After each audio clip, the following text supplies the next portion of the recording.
Voici le nouveau Mitsubishi Outlander. Ce crossover est un pur produit de la marque aux 3 diamants. Fin du partenariat avec PSA, l'Outlander se tourne délibérément vers le futur en devenant courant 2013 le premier crossover à accueillir sur la même plateforme une motorisation hybride rechargeable. Alors en effet, il s'agit bien d'un tout nouveau Outlander et non pas un simple restylage. La face avant est totalement inédite, du jamais vu chez Mitsubishi sur ce modèle. Ensuite, la ligne reste quasiment identique, bien que modernisée bien évidemment, avec cette ligne chromée assez fuyante, les vitres teintées. Alors, la particularité de ce modèle, c'est en fait à l'arrière que ça se situe, avec le coffre électrique, ça c'est appréciable bien évidemment. Alors malgré tout, quelques surprises, on a des plastiques assez rigides qui se rayent facilement. Et puis, surtout, ce qui est pratique, pour partir en vacances, en famille ou même avec des copains baroudés avec ce 4x4, ce sont les 7 places qui s'installent très facilement. Mais par contre, se pose toujours la même question, avant de fermer le coffre, qu'est-ce que je fais du couvre-bagages ?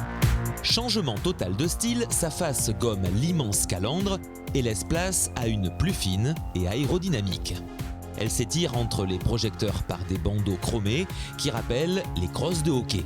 De profil, ses flancs hauts et sa ligne de caisse relevée apportent prestance et dynamisme.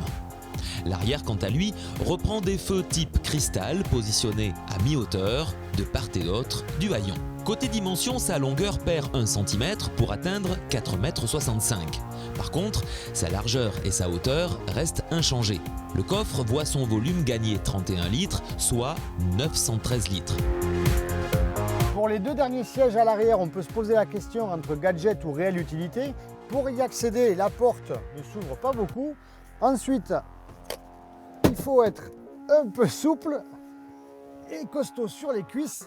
Alors pour les enfants, je pense que ça pose pas de problème. Pour les grandes personnes, à mon avis, c'est beaucoup plus compliqué. Côté intérieur, Mitsubishi offre à son Outlander une ambiance sérieuse et bien finie. La présence d'inserts lac piano autour du panneau central sépare la partie commande du passager.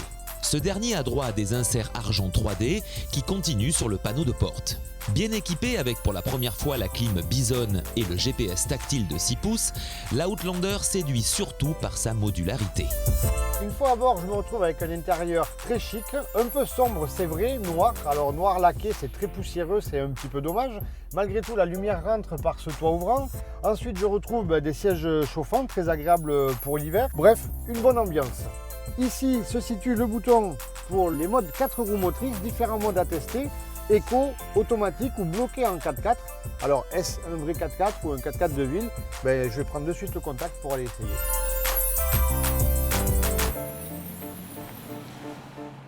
Pour l'agrément de conduite, eh bien, je dirais que c'est assez ferme.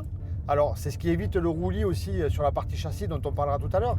Moi je trouve que l'assise est un petit peu ferme, tout est un peu raide, même les accoudoirs.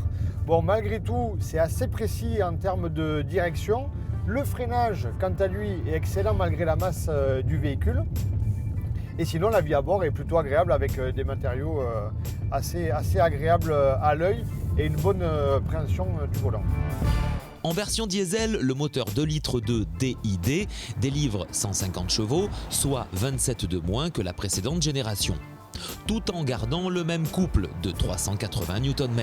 Mais en abaissant à 126 grammes par kilomètre, contre 165 auparavant, les émissions de CO2. La partie moteur boîte de vitesse remplit son rôle. Le moteur est, c'est vrai, très onctueux, très linéaire. Il monte assez haut dans les tours pour les dépassements, c'est plutôt utile. Et si je dois mettre un carton rouge, là je pense que ça serait plutôt pour la partie insonorisation. Je trouve qu'il est assez bruyant. Et la boîte de vitesse, alors là c'est la boîte manuelle 6 vitesses, rien à dire, c'est précis, direct, aucun problème. Et je ne peux pas vous parler de la boîte auto puisque je ne l'ai pas testée aujourd'hui. La Outlander reçoit la toute dernière évolution de la transmission intégrale Multi-Select. Elle permet d'améliorer la stabilité, la traction et les performances environnementales. Pour cela, elle abandonne le mode 2 roues motrices traditionnel pour le mode 4 roues motrices éco, plus intelligent. Ce dernier fonctionne en traction la majorité du temps. Ainsi, en cas de nécessité, il transmet de la motricité aux roues arrière. Cette solution permet de gérer au mieux la consommation, sans oublier les émissions de CO2. Alors pour la partie châssis, j'en parlais tout à l'heure, finalement on arrive à gommer l'inconvénient, les défauts des 4x4 modernes, c'est-à-dire le roulis par des suspensions plutôt fermes. Eh bien alors c'est vrai qu'il n'y a plus de roulis, c'est très agréable en virage, par contre clairement c'est un peu trop ferme à mon goût. Sur autoroute c'est certes pas gênant, mais au quotidien ouais, c'est un peu trop dur à mon goût. Près de 11 ans après son lancement, le premier crossover de la marque aux 3 diamants se métamorphose. Cela dans les 3 domaines majeurs que sont l'environnement, la sécurité et la qualité. Ce pur produit Mitsubishi a de quoi séduire, d'autant que courant 2013, il débarquera en version hybride rechargeable. Mitsubishi Outlander à partir de 27 600 €.